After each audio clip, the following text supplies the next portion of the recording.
Do not feed your chili seedlings. That's the bottom line. You don't have to watch the rest of the video.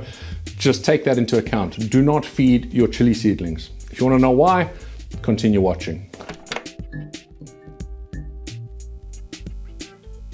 If you're using good potting soil or decent compost, then you're going to have plenty of nutrients available to your plants throughout its growing cycle until it gets to its final pot. And even when it gets to the final pot, there's still a period of about 1 or 2 months that it's going to have more than enough nutrients to do its thing.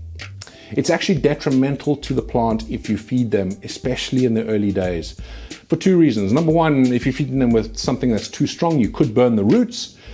And number 2, you're not allowing your plant to reach its full potential. Those roots, if they're constantly getting watered, if they're constantly getting fed, then what incentive do they have to grow? Because all the nutrients are going to be sitting at the top or even at the bottom, and they're going to have it on tap all the time. They're going to get lazy, they're not going to grow, they're not going to fill your pot.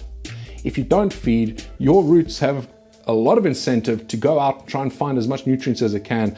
And even starving them a little bit is a good thing, because you're going to have this massive root system, so that when you eventually do feed your plant, that root system is going to be ready to absorb all the nutrients it can, because that root system is going to have developed in a way that it can be very efficient with how it absorbs the nutrients. Once again, do not feed your chili seedlings. You're doing more harm than good. If you really feel like you need to add something to your water, then a little bit of seaweed emulsifier or seaweed fertilizer will be just fine.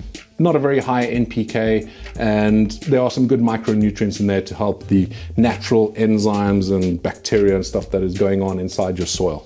But other than that, do not feed them. Thank you so much for watching. I look forward to seeing you on the next video. Until then, stay spicy.